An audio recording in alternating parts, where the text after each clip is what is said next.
All right, guys, welcome to the Earmeout Podcast. I'm your host, Roderick Grant, a.k.a. Rod, a.k.a. the man of this conversation, a.k.a. maybe about to be dethroned because this kid over here wants to have an argument with me. But I'm introducing Jordan McWilliams, also known in his city as McChicken. Nope, that's only in my college town. Yeah. So, Well, formerly known as just Jordan. Just Jordan. Okay. Yeah. It's funny how your parents named you Jordan, right? Yes. Funny. Named you after the greatest basketball player of all time. I wasn't expecting that one. No, that's not where it came from. Okay. Okay. Where did they come from? The River Jordan? It came from Michael Jordan. Yeah, it did. That's right. You know that so Jordan also works my business, and when I met Jordan, I saw his resume first, and I was like, oh, okay, Jordan, I want to talk to this guy because, once again, he's reminiscent of one of the greatest names of all time. Like, seriously. Yeah, Michael Jordan definitely is one of the greatest names of all time. Yeah, and the greatest player. That's debatable. Of all time. We could get into that. Yeah, we'll get into it. So, give me a little bit about yourself, McChicken. What's good? What's up, man? I grew up in Cincinnati. I've been here all my life. Went to college up in Bowling Green, Ohio. Bowling Green? Yeah. Not the one in Kentucky, though.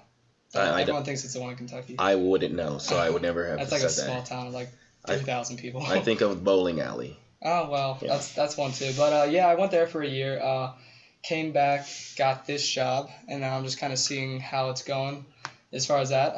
But yeah, that's pretty much about me. I lived a pretty basic life growing up, so basic life. Not a lot of hardships per se. Right. Yeah. Right. Okay. Perfect, Jordan. I was asking you. You said, "Hey, Rod, I want to get on your podcast." So I'm like, "Okay." I like the airtime. Yeah, and I said, "What do you want to talk about?" We'll talk about anything you want. And you're like, "Well, the only two things I want to talk about is Game of Thrones and what was the other one? And sports." Sports, yeah. Those are like the only two things I actually know enough about. I mean, I know a lot about sports in the way I see sports, if that makes any sense. That makes sense, yeah. Yeah. Everyone sees it differently. Right. I mean, I don't, like, a lot of people are, like, all about the stats and For me, I look at the individual.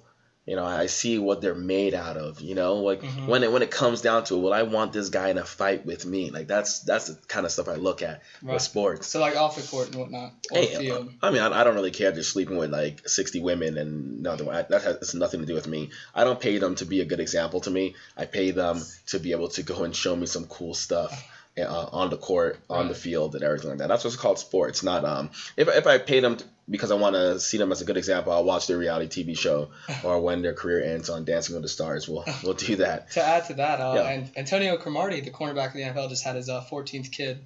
So What? I think it's like his 5th since he got a vasectomy. So like I guess no, he's not stopping. Whoa! He had a vasectomy, and it's still he's still had shooting. Like 5 kids since then. It's still pop. Yep. I thought that takes out all of your ammunition. It's supposed to, man. The dude's a god, though. Damn. What can I say? Damn. I just wanted to add that. That's crazy. Because you said sleeping with 60 women. I think it's like 15 kids with like 9 different women or something like that. Yeah, I mean, you know how many boys, how many girls? I don't know. Damn, what a legend. Yeah. What a legend. Like, I would love to have, I would love to have 15 kids, but I know this day and age is not possible with just one female. Right. And I mean, it'll probably kill them. Like the 10th kid will kill them unless you have to have multiple. Yeah, you would have to have multiple girls. Like back in the day when that stuff was cool. In Game of Thrones time. Yeah, it's in Game of Thrones time, you know. But when we ain't sleeping with our brothers and sisters here. Nope, not yet. What do you mean not yet? Not ever. Take that off. Yeah, not yet. Not ever. That's such a good show, though. It is. I want to take credit for this. You can. I made Game of Thrones popular. I thought you were going to just say that you made me watch it. Oh, I did force you to watch it. Yeah, you're the one that got me into it. Honestly, a bunch of my college friends tried getting me to watch it when I was up there. Right. I honestly just said, like, this isn't for me. I'm not, like, kind of like that nerdy type and whatnot. But, and then you sold me on it, as I knew you would. And then I just started watching it, and I loved it. I think I finished all 7 seasons in, it's like 2 months. I mean, yeah, every time you came to go to the gym with me and I was in here getting ready, it took me an extra 30 minutes. You're just in your car watching Game of Thrones. I was. On my phone, yeah. Right. But, I mean, I love the show because, I mean, people are like, I don't like dragons and I don't like magic. Right. And I'm like, well, listen, everybody likes magic, first of all. Well, that's how I was. I didn't want to watch it because it had all that stuff. Yeah, but the root value of that show is like it's what goes on in real life. Right. You know, Game of Thrones can be symbolic of the Christians versus the Jews versus the whoever the other people are that are all battling for the Holy Land, right? Right. Or I don't know, just a lot of stuff that's going on in our world right now is happening right then and there. It's kind of like back to the Bible, the book of John. You know, John's Revelation. I'm actually not too familiar. No. Okay, so John's Revelation is when it's talking about like the end of the world in the Bible, like when things are gonna end. And I'm telling people like I don't think it's literal because let's say in the book of John, he's like, a dragon was falling, a creature was falling out of the sky. That creature could have been a plane on fire. Right. You know, so people are like, well, there's no such thing as dragons. No, but this guy's trying to... It's symbolic. It's symbolic. He's trying to recreate what he's seeing with what he knows. But yeah, it's definitely a symbol, I think. Yeah, I agree with you on that. But I mean, why do you think that show's so popular? Like you kind of said, people can relate to it in a different way. It's not like necessarily like directly related to our like world. Obviously, it's fantasy still, but I think like people can relate to like everyone's trying to be the best. They want power. Like that still correlates with what we do here, and especially in the United States. Like it's always a battle for power. You got the Republicans and the Democrats. People see it as like the Lannisters and the Starks and whatnot because the Lannisters like have a lot of money.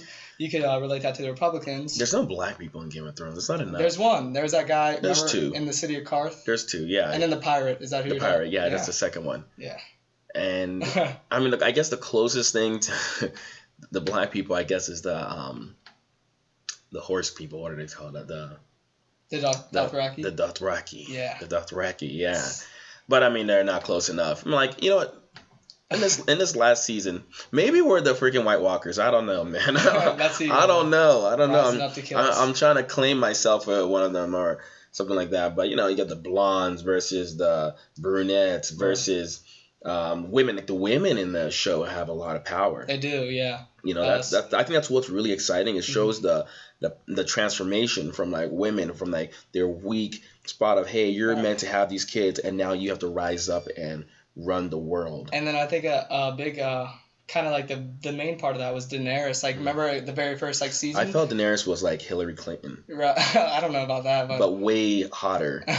Definitely hotter. And way more popular. Yeah. But no, like during the first season, she was like her brother would like abuse her and kind of just like sell her as a sex slave and whatnot to the Khal Drogo. Yeah, Dothraki. Yeah. And then as like the seasons progress, you can see her like getting more powerful, more confident. And then the very last one, she's like the rightful queen of the Seven Kingdoms. Right. So I think it's kind of like a correlation of how women have like slowly. And I think it's also a point of like she eventually. At first, remember the sex scene where like he was just having his way with her, right? Yeah.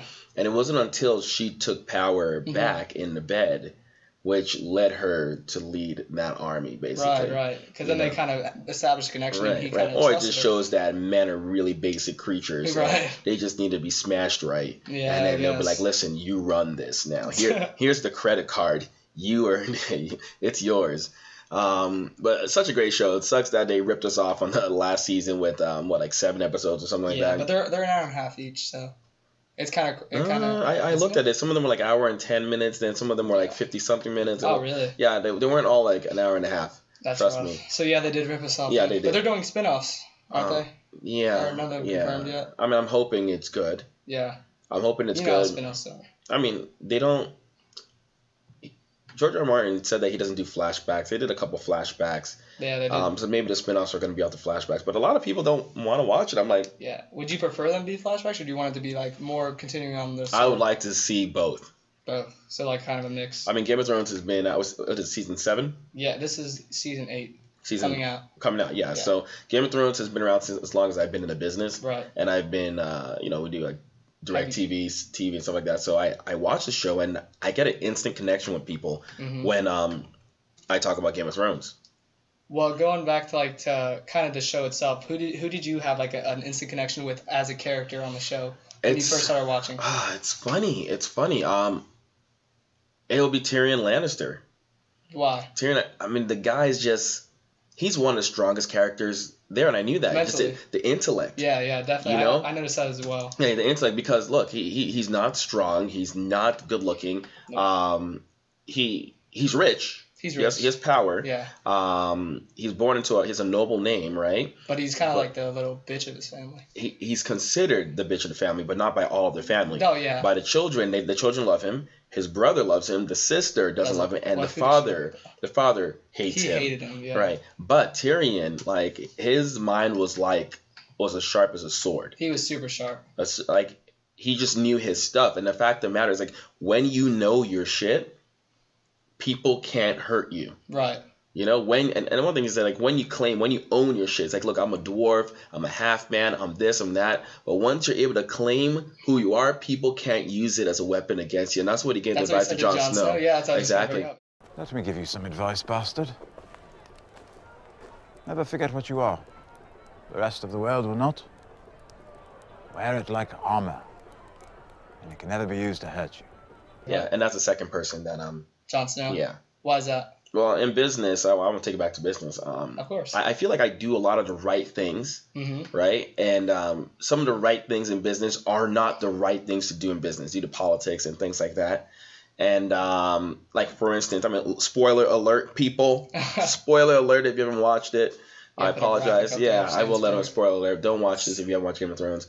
But he got killed by his own men. Right. And all he did was care about them. All he did was risk his life for them. Did what's best. Right, do what's best. And when we're all watching, he was doing the right things, right? Yeah. And then they stabbed him and killed him. Even the little kid that he rescued. The little kid that he rescued. And I just see myself like that in business. I'm like, dude, how many times do I like just break my back for someone? And I get stabbed in the back. And I get stabbed. Shit, I get stabbed in the head. They don't wait for me to turn around. Or the people that I'm trying to help out, like, other people don't see the good, you know? And that's one thing about business I'm trying to figure out. How can you be a good guy and still win? You know, there's that saying, good guys finish last. And I put a quote on Twitter. I said, good guys finish last. That's because they lack that killer instinct, that work ethic, that effort, the extra effort. Right.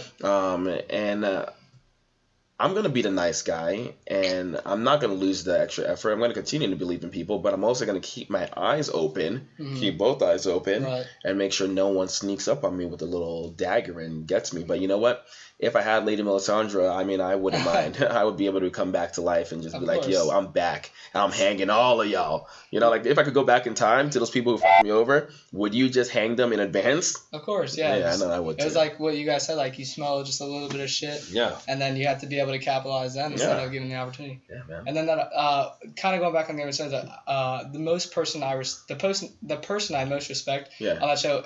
Respect or relate to? Respect first. Okay. As Jon Snow. That's kind of like an obvious one, but no, I was reading an article. This was after I finished, and this obviously another spoiler. Right. I keep pointing to. Another spoiler though, but it was saying, it was a quote from Tyrion Lannister, which was the father, the one that Tyrion killed, and he said a true king doesn't have to call himself a king. I love that. And then it just like shows all the scenes where Cersei's like, I'm the queen. Joffrey's like, I'm the king. Daenerys is like, I'm the queen. Right. And then you just see Jon Snow's like, I'm just a bastard. Right. And that's how you know, like, he has that like true like leadership quality, because he knows how to be humble about it. And that's why I'm excited for the last season to see. A true king doesn't need to call himself a king. Right. You know, there's so many people in that I've worked with. They're like, oh, I'm the best. Everyone loves me. This and that, blah, blah. And I call them the self-proclaimed heroes. Like, who said that you're the best? You. You said it. Exactly. Like, who said you're the greatest? You did. So, I don't know. I don't really understand it. But I'd rather just have my actions speak louder than my words, you know? Like, if I'm a king, then my actions are going to be kingly actions, if that's a word or anything like that. Exactly.